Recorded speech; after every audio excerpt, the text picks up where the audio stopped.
My father used to love being a jeepney driver, especially when my mom accompanied him. Mom worked as a sales lady in one of the local boutiques, but when she was about to give birth, decided to accompany my dad whenever and wherever he drove. She would sit in the front seat and collect the fare from passengers. This was a good arrangement, and if needed, Dad would be able to easily drive her to the nearest hospital. During the time, there were many researchers visiting the Tarsier Foundation, so there was a need for transportation. Dad was hesitant to let Mom accompany him late at night, and he wasn't the only one. My Lola insisted that she stay home too. Ay nako, mabdos man ka. Magpuyo diri sa balay, Lola would say. Ma, I'll be alright. I'll just sit in the front seat with Adrian. No problem, Mom assured her. Naitao nagsuroy na dili maayo para nimo, Lola argued. Who? Ay, basta. My Lola believed in folk tales and old superstitions. She would give up after a few minutes of arguing, but not before giving my mom something to carry around. Sometimes she would hand her a crab shell, sometimes a plastic bag full of garlic, and on that particular day, a bottle of salt. Why is Mama asking you to carry that? Dad asked as passengers boarded the jeepney. I don't know, but she insists I carry it. They didn't understand until one fateful night, when they encountered something that neither of them could explain. One day, my dad was hired by a group of tourists to be their personal jeepney driver for the day. Their offer was beyond what was normally earned in a day, so he didn't hesitate to accept the job. Mom was just as excited as Dad was, since they would be driving through various countryside roads and local touristy spots. She'd be their tour guide during the ride. Do you think we can see the Tarsiers? One of the tourists asked. Yes, we'll be passing by the Tarsier Foundation soon. During the day, it was a beauty to behold, but at night, it was so dark and scary. It felt like someone was watching them from the woods. They escorted the passengers wherever they wanted, and slowly it got darker, until it was nightfall. So they drove them to their hotel and headed back home. But when they approached the main road, there was a blockage and several construction workers. Apparently, they were starting repairs and wouldn't be done until dawn. But this road leads straight to where we live. Pasensya kayo, one of the workers said. There was no point in getting mad. Dad tried to think of another possible route. What about the route we passed earlier? The one by the forest? My dad was nervous. He didn't want her to know how that particular one scared him at night. He asked the workers if there were any roads that were open, but they apologized and said no. Adrian, let's just go back the way we came. I'm sleepy. He let out a sigh, and after a few minutes, agreed. Dad turned the jeepney around and drove towards the route by the forest. It was completely dark, save for a few street lamps that were flickering along the road. Dad turned the high beams on and drove as carefully as possible. There was an eerie silence.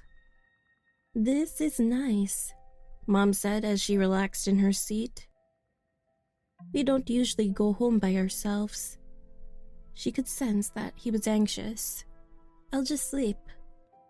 She closed her eyes and fell asleep shortly after. My dad had to be calm since he was driving with his very pregnant wife. He took deep breaths and carefully drove along the road, humming a tune to pass the time. He tried to focus while ignoring all the sounds around him. It seemed like it was going to be a quiet drive when his heart jumped out of his chest as he heard a very odd scratching sound coming from the roof of the jeepney. He stopped the vehicle for a bit and stuck his head out to see what it was. Nothing. That's very odd, he thought, then continued to drive. Perhaps it was a branch. He focused on the road while listening to my mom sleep. The sooner they got home, the better. He continued to drive through the dark road when my mom moaned and groaned as if she were having a nightmare. Jer, okay ra ka diya? He asked. When she didn't reply, he asked again, Are you having a nightmare? Again, no response. He slowly turned to see what was wrong and gasped. There was a long, thin black tube piercing Mom's stomach. It looked like liquid was seeping out of the hole, and she tossed and turned while still asleep. What was the black tube? When he reached out and touched it, it was fleshy and wet. It was slimy and something was going through it. It took a few seconds for him to realize that this tube was sucking something out of Mom's stomach. Or specifically, someone. My dad immediately grabbed the tube and pulled it out of her stomach. There was an open wound. Blood slowly seeped out, so he sped to the hospital. The tube slithered back into the hole through the jeepney roof, and suddenly there was a flapping sound coming from behind. He looked at the side mirrors to see what it was, and saw a horrifying creature flying towards them. It looked like a woman with long stringy black hair and blood-red eyes. She wore a tattered blouse and had no legs. She had long claws and large bat-like wings. Her mouth had large fangs and a black tube sticking out of it. It was her tongue. The creature flew towards them. Then it let out a screech as it increased its speed. Mom needed to be rushed to the hospital. It was the only thing Dad could think about. But then, the creature broke through the back of the jeepney. Glass shattered everywhere. Suddenly, the adrenaline rush kicked in, and he remembered the salt. Before the creature could insert its tongue into Mom again, Dad grabbed the bottle of salt from Mom's purse and sprinkled it on its tongue. Immediately, the creature started to screech again, but miraculously flew out of the vehicle. He didn't look back or listen. Mom was still fast asleep and clearly in pain. He continued speeding to the nearest hospital. As soon as they reached the main road, the screeches stopped. The creature was gone. But Mom was slowly bleeding out. When they got to the hospital, she was wheeled into the emergency room to have a C-section. Fortunately, the baby wasn't harmed. She was born prematurely, but otherwise healthy. While Mom rested, Dad tried to understand what just happened. Ay nako, thank you Lord. My Lola arrived. He told her about the creature, and as soon as he finished, she said that the creature they encountered was an abat, also known as a manananggal. A creature that takes the form of a woman with a hunger for unborn children and organs.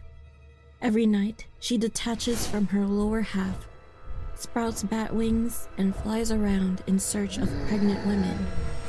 She would then lower her long black tongue and pierce through the pregnant woman's stomach to eat the unborn baby.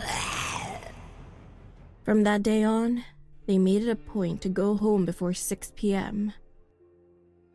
Mom stayed home with the baby, and before leaving the house, carried salt and garlic. They were afraid of seeing that creature again.